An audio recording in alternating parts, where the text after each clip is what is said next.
Hello, everyone. Sorry we're a little late today. As you know, the president had two events this morning, so we didn't want our unprecedented transparency to get in the way of lunch, so we're glad that you all had a few moments there to eat, so our delay was hopefully useful and helpful to you guys. I have an announcement on the Trump administration's unwavering support for our farmers. Today, Secretary of Agriculture Sonny Perdue and Senior Advisor Ivanka Trump announced the launch of the Farmers to Families Food Box Program. This is a $3 billion program to support farmers and provide food to our most vulnerable communities. Senior Advisor Ivanka Trump and Secretary Perdue are doing very good work. Now I would like to focus on the Trump administration's unprecedented coronavirus response. Some have erroneously suggested that the Trump administration threw out the pandemic response playbook left by the Obama-Biden administration. What the critics failed to note, however, is that this thin packet of paper was replaced by two detailed, robust pandemic response reports commissioned by the Trump administration. So we exchanged this one, which I will hand over to my assistant, Lindy, for these two pandemic response plans.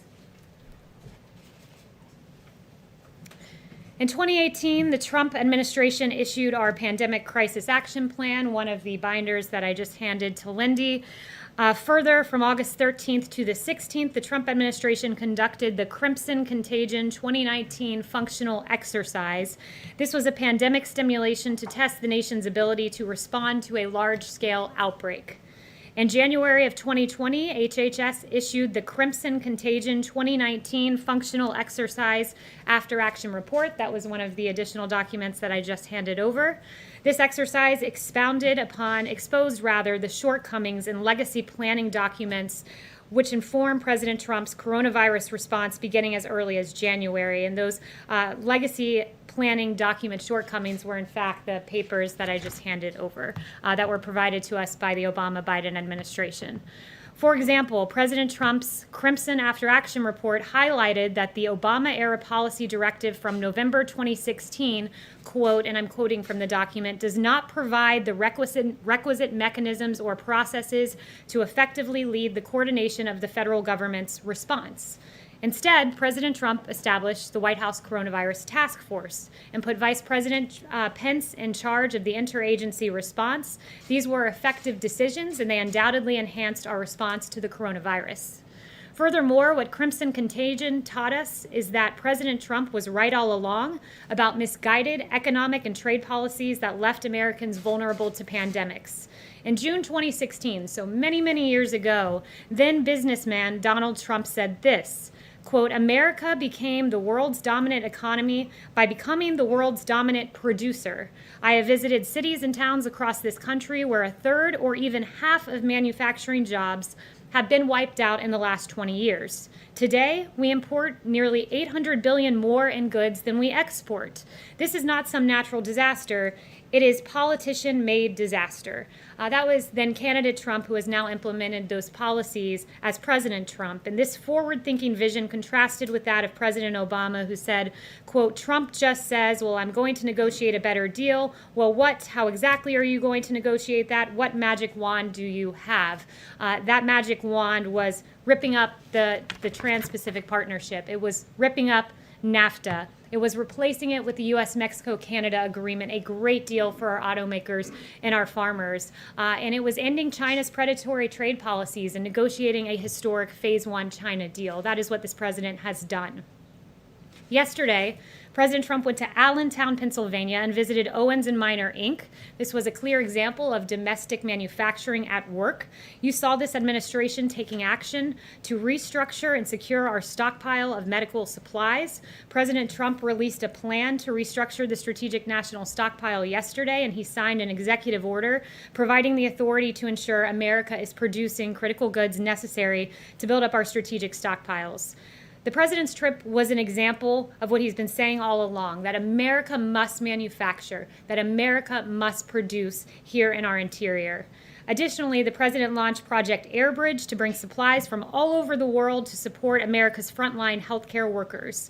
The administration partnered with the private sector to secure donations and production of PPE and other medical supplies, and President Trump effectively leveraged the Defense Production Act, otherwise known as the DPA, to mobilize our country to manufacture and secure massive amounts of PPE and ventilators. Through Project Airbridge to date, more than 1.4 million N95 respirators have been delivered, as well as 921 million gloves, 17.1 million surgical gowns, and more. The Trump playbook and the whole of America response to this pandemic has far exceeded what this administration inherited. And finally, President Trump took action before the pandemic to anticipate and game plan such scenarios. President Trump streamlined the National Security Council in 2018 by creating a Counter-Proliferation and Biodefense Directorate. This directorate combined NSC experts focused on biological threats under a single and more senior leader, and did away with a confusing organizational chart that required some experts to report to two bosses simultaneously. In short, the NSC retained the same number of experts focused on biological threats that the Obama administration had, but honed them in and focused them more and housed them in a more coherent structure and with a more senior leader. I'd also note that this directorate, which exists today, is the same office that critics allege to this day that President Trump eliminated. I hope in your reporting you are now able to debunk this claim. Recognizing the seriousness of biological threats, President Trump released a series of strategic documents to transform our preparedness for biological incidents, including pandemics. In September of 2018, President Trump released the National Biodefense Strategy. In May of 2019, he released the Global Health Security Strategy. And in September of 2019, he signed an EO to modernize influenza vaccines. His leadership is evident in the early days of this pandemic and in the preparation before that. And these actions I've outlined today, these plans I noted, helped us as we approached what was an unprecedented crisis. It helped us to deploy our resources and to deliver what I believe is one of the best responses we've seen in this country's history. And with that, I'll take questions. John. You talked about Crimson Contagion back in August. Did that exercise suggest that early and extensive testing would be critical in response to any pandemic? I'm not aware of exactly what it revealed with regard to testing. What it basically did was say to us, look, some of the previous iterations of plans have put HHS in the lead. HHS, of course, plays a critical role in our response. But one of the things that was identified is you need a whole of government response that's orchestrated from the highest levels. And for us, what that meant in real time was President Trump immediately saying, hey, we need a task force. We need the vice president leading this. We need the White House at the helm coordinating agencies. And that valuable piece of advice that we garnered from the exercise was able to be deployed in real time. So it was a valuable exercise that we did in August of 2019. And going forward, will early and extensive testing now be among the recommendations that are put into any future plans? So we have not outlined a future plan just yet. We're still operating off of the one that was issued fairly recently in January of 2020. I think it's safe to say that, we've learned a lot as we've moved forward and navigated this pandemic, and navigated the deploying of more than 90 million N95 respirators, 1 billion gloves, this really historic response. I think we've learned that working with the private sector has been very effective. We have an incredible, innovative private sector in this country, and to have a businessman at the helm and President Trump who was able to coordinate that was very effective, and I think will become the playbook for dealing with future pandemics. Kaitlyn? I have two questions. So you replaced the Obama playbook with these two you say that you've developed. Is it in there that testing needs to be increased as soon as this is happening, and what about personal protective equipment? Look, personal protective equipment is very important, and I'm proud of what this administration has done, and I'm very glad that you asked about that because I have some supply numbers for you today. I actually shortchanged us a little bit there. 92.7 million N95 masks, 133.7 million surgical masks, 22.4 million surgical gowns, 10.5 million face shields, and almost 1 billion gloves. And as you saw at Owens & Minor, our domestic manufacturing has been deployed in this country in a way it never has been before since at least World War II, and will become the future playbook, I believe, for future administrations in navigating a pandemic response. But sorry, so does it say in that playbook that personal protective gear should be increased, the production of it, as soon as a pandemic is underway, as with coronavirus? What it says is this, that, look, we need personal protective equipment, and what did this administration do? We gave it. The Obama playbook is online. One of these, I believe, is public. One is public, so you can look through that online. But what we've done is remarkable, and that is exactly what you just asked me. Does it say we need more PPE? Well, we've delivered historic numbers of PPE, 1 billion gloves. We'll continue to do that. We'll continue to fill the stockpile. We're ready for the fall, and this administration has acted in a way that I don't believe, certainly based on what I read in the Obama playbook, would have able to have deployed what this administration has done. Okay, Jeff? so I have a follow-up question. So I was just asking that because it seemed to take so long to get more masks and swabs and whatnot, which they're still dealing with now. But my other question is on Rick Bright. The president said yesterday that he probably should not be working in federal government anymore, but he is now expected to start his new job next week. Does the president still welcome him starting that new position? And can you clarify exactly what that job is? Well, it's interesting to ask about whether Rick Bright should start in a position because Rick Bright hasn't showed up for a position. He was transferred to lead a bold new $1 billion testing program. He's not yet shown up for work. He takes a $285,000 salary. That's extraordinary for a federal government salary. And he is still on taxpayer-funded medical leave. So he can work with partisan attorneys to malign this president. So Mr. Bright, he should perhaps show up for the job that he currently has. Jeff? Why does President Trump choose not to wear a face mask? Does he think it sends the wrong message? That's his choice. You know, he's tested each and every day. Those of us around him, when I'm in the Oval Office, I wear a face mask around him to protect him. He's very protected. He tests negative daily, and that's his personal choice. And I would note is consistent with the CDC guidelines, which say they recommend, but it's the personal choice of the individual. But at the very least, to set an example for the American people, Dr. Birx, Dr. Fauci today, they're both tested routinely, but they both had their face mask on in the Rose Garden. I think he did set an example. He set an example when he said to the West Wing, I want all of you wearing face masks in here. And he noted that, I believe it was 2 days ago. And that is over, above, and beyond what CDC guidelines say. But all of our staffers are wearing face masks, and that was at the direction of the president. I think that's a pretty good example. Yes. Kayleigh, thanks so much. I want to ask you about the FDA guidance on the Abbott tests. But firstly, you've talked about all of this preparation that the Trump administration did. But then how come on January 2020, the stockpile was as low as it was on supplies like face masks, like N95s? Yeah, it's a really good question. It's a really important question, and perhaps I should redirect your question to President Obama, who left the stockpile empty, and there was a USA Today fact check of that. He left the cupboards bare, as the president noted, and USA Today said there's no indication that the Obama administration took significant steps to replenish the supply of N95 masks in the strategic national stockpile after it was depleted from repeated crises. So at the H1N1, it was full. At the end of H1N1, it was empty, and President Obama left it empty and took President Trump to refill it. But your national biodefense strategy came out in September 2018, and the president has been now in office for over three years at this point. Yeah, well, we refilled that stockpile. We got the N95 masks out. Ventilators, another good example. Not a single American died for lack of a ventilator. 100,000 ventilators in 100 days, 3 times what is produced in the average year, 3 times the amount of N95 respirators our healthcare industry uses. We have delivered. We cleaned up the mess that was very clearly left by President Obama, and we got that out. And I would also note, in terms of fixing the stockpile, it's also fixing domestic supply chains. That was very important. And this president is the president who took on that issue, who said we need to produce here. We can't, as China hoards PPE, we need to have domestic manufacturing. So there was a systemic fix that needed to happen. And President Trump is the first president, in my knowledge, that has really, to this degree, took on that systemic fix. And then on the Abbott tests, these are the tests that you guys take every day, that we've been given every day. But these recent studies coming out, numbers like a third of cases may be missed, up to 48% of cases may be missed.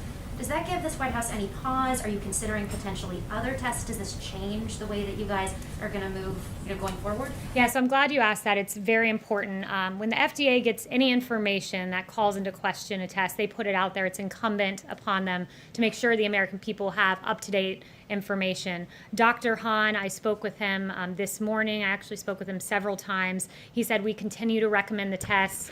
Secretary Azar says we have confidence in the test, otherwise it wouldn't be out on the market. market. That being said, they take any indication of false negatives very seriously.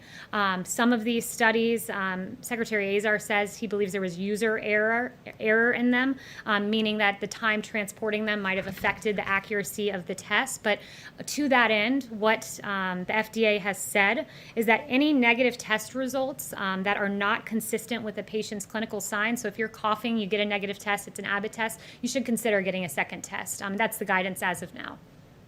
Yes. The president told Maria Bartiromo yesterday that he wasn't interested in talking to the Chinese President Xi Jinping right now. Why is that? Why would he not want to talk to him?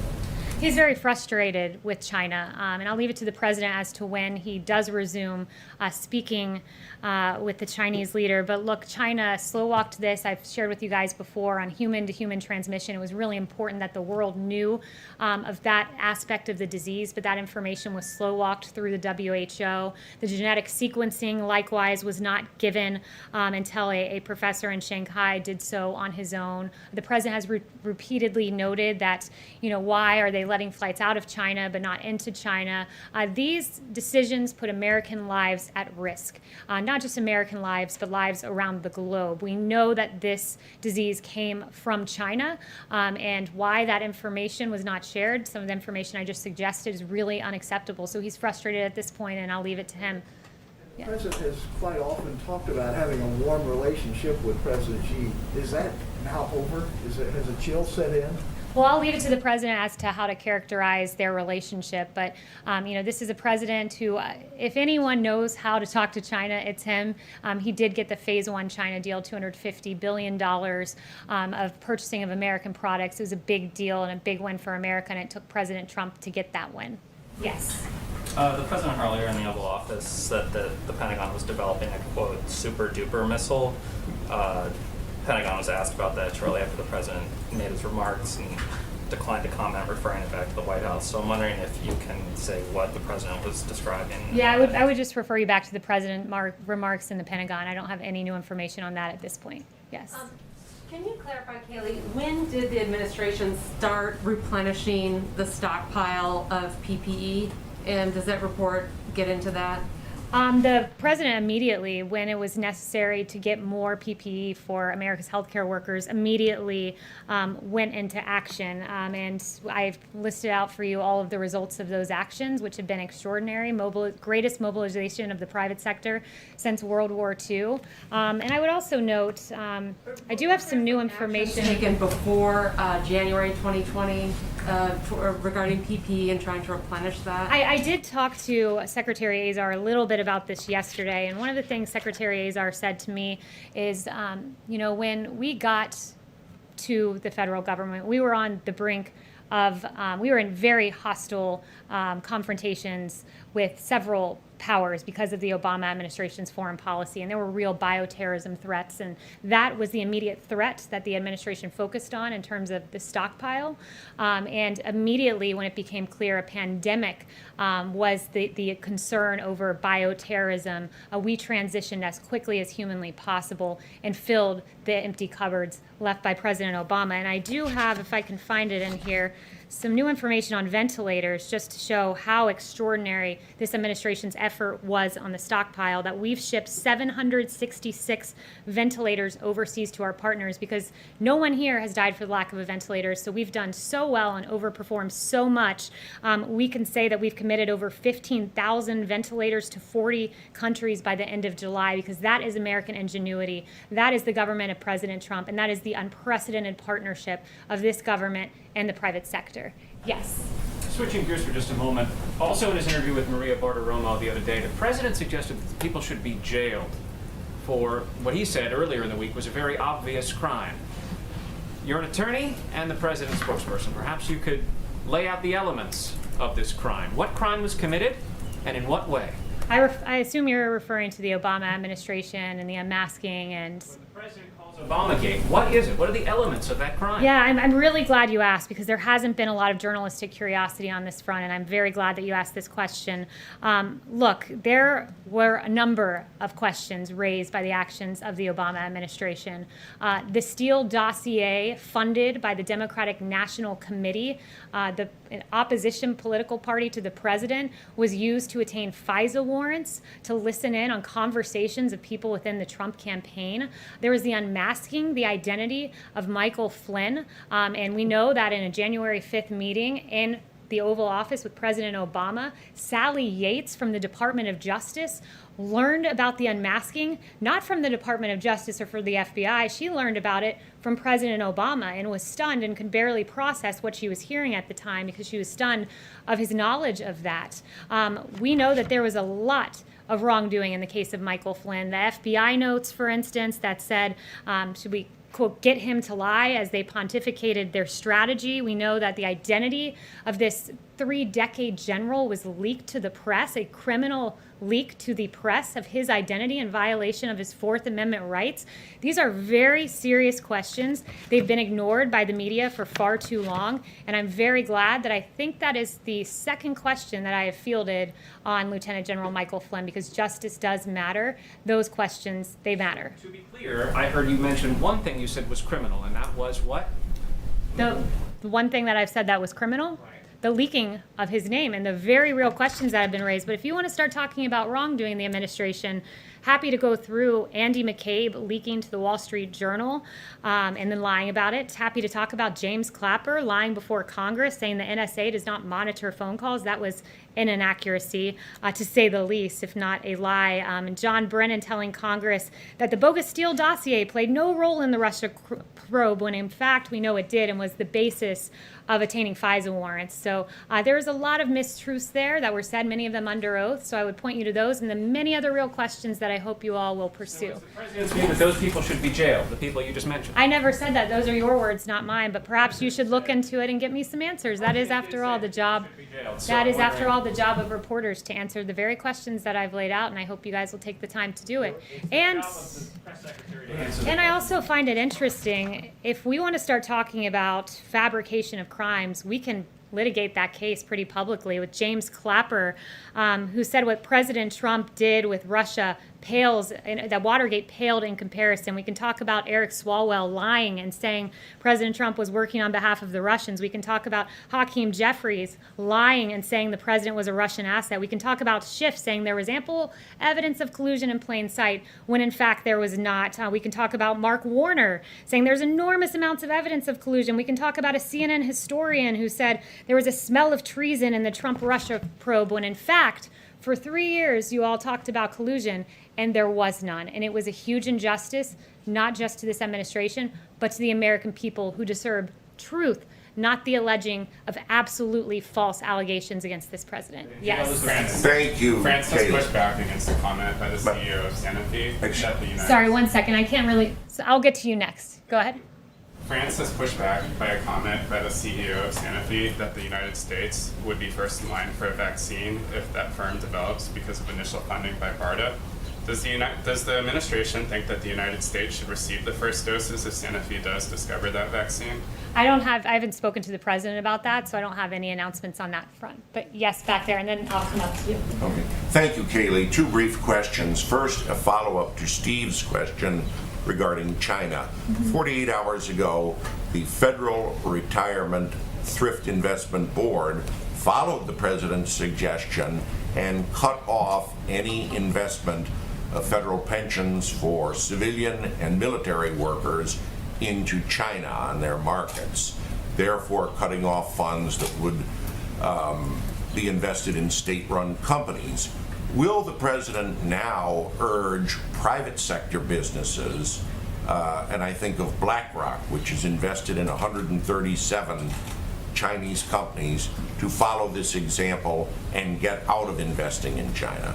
Well, I can't give any information about what the president will or will not do next, but it's a really important topic, and I would just say that the president's decisive move to halt plans for investing TSP funds into Chinese companies was the right call. It protects our military, federal employees from risky investments, and avoids funding Chinese defense contractors. And this action halts plans to invest military federal employees' retirement funds of $4.5 billion in Chinese equities. So it was an important move by the president, but in terms of future action on this this front, I would leave that to the president. Yes. My other question was, in Turkey recently, there's been talk that President Erdogan would like the assistance of President Trump with the currency in Turkey, which is in very bad condition.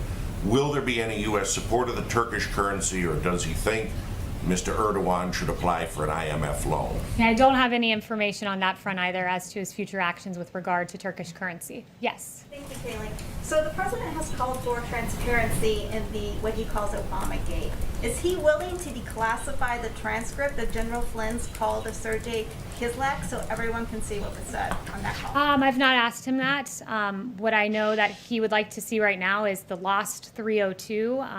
Apparently lost 302. We know 302 is a summary of an interview that the FBI did with Michael Flynn that has apparently gone missing. So we would really be quite curious to see what transpired in that 302 after the FBI pontificated, quote, getting Flynn to lie so that they could get him fired or prosecuted. Yes. Thank you, Kayleigh. When will the White House open talks with House Speaker Pelosi and Minority Leader Schumer on the HEROES Act? Have there been any informal talks occurring? And does the White House support more aid to state and local governments as part of that package? So the president has said that he would talk about state and local aid, but it cannot become a pretext for bailing out blue states that have gotten themselves into financial trouble. So while he's open to discussing it, he has no immediate plans to move forward with the phase 4. He said something he's looking at, but he wants to take some time to consider what should be in it. The Pelosi bill has been entirely unacceptable. For instance, one of the things that I found really funny in her bill was she requires that the president appoint a medical supply response coordinator who would serve at as the point of contact for the healthcare system, supply chain officials, and states on medical supplies. I don't know if Speaker Pelosi has just not been paying attention while she's been out in California, and we've been here working, but I happened to be sitting by this so-called medical supply response coordinator on Air Force One yesterday. He's been around for quite some time. His name is Admiral Polovchek. So Polovchek is who's coordinating this, and perhaps she doesn't know that because Admiral P has been doing this for quite some time, but that's just an example of how quite odd the Pelosi bill is, packed full of liberal wish lists, like ensuring that illegal immigrants, for instance, get direct payments because they're not looking at Social Security numbers to verify that taxpayer dollars are going to actual taxpayers. So elements like that are non-starters, and then there's just really curious elements that really suggest if the speaker is even paying attention. Chanel. Thank you, Kayleigh. But going back to the HEROES Act, the Speaker Pelosi presented it today for a vote, and you have members of her own party coming in and saying this is Washington politics at its worst. Does the White House get a sense that members of the Democrat Party are starting to grow less confident in Pelosi's leadership during this pandemic? Have you been communicating with anybody on the Democrat side? So I haven't spoken to them directly, but I have seen some of the comments you're talking about, and it certainly would suggest that. I mean, we're in the middle of a pandemic, and what is Nancy Pelosi doing? She's saying she's exploiting the crisis and pushing for mass mail-in voting, even though we know it's more susceptible to voting fraud. I mean, we're in the middle of a pandemic, and this is what she's interested in pushing, instead of talking about real measures like the payroll tax, which would be a tax break for low and middle income Americans. She's interested in removing the threshold for state and local tax deductions, which would essentially be a huge win for billionaires in California and New York. So it's really interesting right now that you have the party that says they're for working Americans saying let's remove the state and local tax threshold so that millionaires and billionaires get big payouts in states like California and New York. And you have the Republican Party and the party of President Trump saying let's lower the payroll tax so that low-income Americans who pay more payroll taxes than they do income taxes get a tax break. It's really interesting, the current posture of the two parties. Yes. Obama. Can I ask a question about Obama's stockpile? Was there at any point any knowledge that when the transition between the Obama administration into the Trump administration, did anybody from the Obama team brief the Trump administration about the depletion of the national stockpile? At one point, the PPE maths went down to below 2% what the national need was. Did anybody from the Obama administration warn the Trump administration going in? It's a really good question. Not to my knowledge. To my knowledge, the two things President Obama warned about were North Korea and Michael Flynn. But what I do know is this: the Obama administration wasn't throwing ventilators into the stockpile. They were unmasking Lieutenant General Michael Flynn in the waning days of their administration. Yes. Thank you, Kayleigh. The president has, on the subject of the payroll tax cut, the president has said that that should be a part of the next stimulus bill, but he's also indicated that there are discussions for more direct payments. So does he favor one or the other, or does he think you can do both? He hasn't indicated that anything is a condition or a starter or a non-starter. He's floated some ideas that he'd like to see in a phase 4. I mean, at this point, I think he's looking closely at what we need to spend if a phase 4 does occur. These are taxpayer dollars. He wants to move forward wisely, but I haven't heard of any particular thing being a condition, a starter, or a non-starter, other than the fact that the so-called HEROES Act is certainly a non-starter. Yes. Thank you, Kayleigh. In a previous life as a Harvard Law student, in 2015, you were vocally against the U.S. Supreme Court's decision in favor of same-sex marriage, calling arguments for it farcical blabber. Do you think that's consistent with the president's views? Look, I'm not up here to give my personal views on anything. What I'd say is that I'm very proud of this administration, which has been fair and equitable and just to all Americans and open to all Americans, as he should be. I think our views are entirely consistent, and I'm not up here to give my views on a Supreme Court case from many years ago. Yes. Consistent when the president said that he's fine with the decision and considers the matter settled. I stand behind the president. I stand behind his views. I'm here to represent the president and not to pontificate about Supreme Court cases from long ago. Yes. President Supreme Court case, I want to get in really quickly just to follow up. There's any day now there's going to be another decision from the Supreme Court related to LGBTQ rights on whether federal civil rights law covers LGBTQ people. Is the administration doing any sort of contingency planning for that decision? Look, I'm not going to get ahead of the Supreme Court or give a Supreme Court case projection or outcome. It's not my position to do that, so I have no information for you on that at this time. Yes. President Trump has just tweeted that U.S. is going to donate ventilators to India. Do you know how many numbers of ventilators U.S. is donating to India? I don't know that, but the president just extolled our great relationship with India. India has been a great partner to us for quite some time, and I'm encouraged to hear about the ventilators to India. It's one of the several countries I noted that will be getting ventilators because this president has done so well on ventilators, 100,000 in 100 days, that we are able to repurpose them and send them around the world. And John. Recently, Pew Research Center said that most of the Indian Americans tend to vote for the Democrats. Since President has made an outreach to the Indian Americans community in the last 4 years. I didn't hear the first part of your question. Can you just say that again? Research survey has recently come out with a report which says that most of the Indian Americans mostly vote for the Democrats, not the Republicans. Do you agree with the assessment?